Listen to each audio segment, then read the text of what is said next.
What is the best-known boulevard in Antwerp? That's right, de Leien.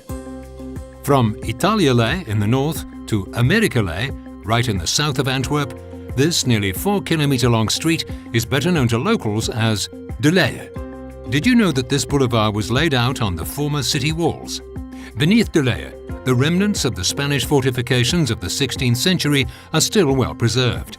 They're being brought to light again during the construction of Antwerp's new Noorderlijn tram line.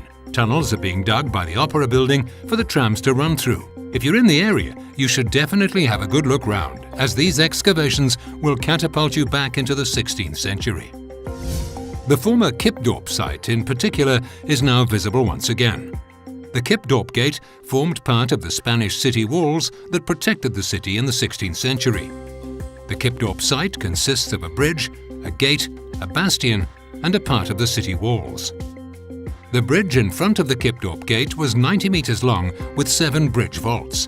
30 metres of this bridge has been excavated, making 2 bridge vaults visible. To the north of the bridge is the bastion.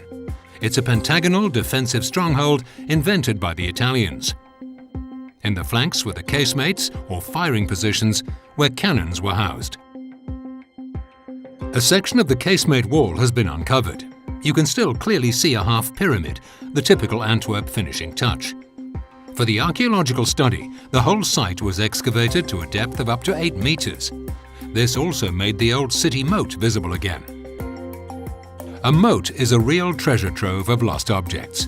Lots of refuse, but also lost wooden balls, for example, ended up in the sludge on the bottom and were thus preserved for many years.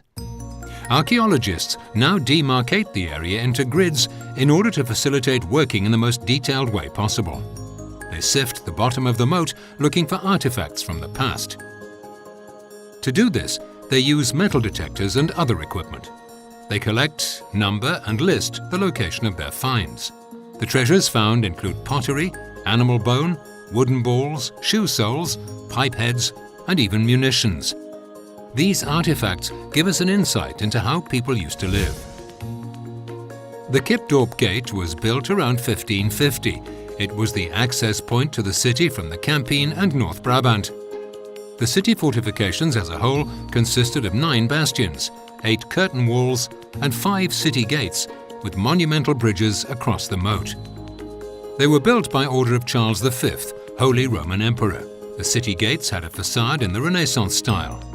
The bastion walls were finished with sandstone on a foundation of a protruding brick base and a few rows of large chalk blocks. The masonry of the monumental walls was also analysed. Stonemasons' marks have been uncovered. In the second half of the 19th century, Antwerp grew into a world harbour. The city was bursting at the seams, and the fortifications found themselves in the way of its development. They were therefore demolished. The moats were filled in, and de Leien were laid out on top. As a result, the Kipdorp Bridge became completely hidden from view, but it was well preserved. The bridge is now being fully restored and integrated into the public domain. From 2019, the Kipdorp Bridge will be permanently visible to anyone passing by. Want to know more about hidden treasures in Antwerp? Keep up to date with the archaeological developments at antwerpenmorgen.be/archeologie.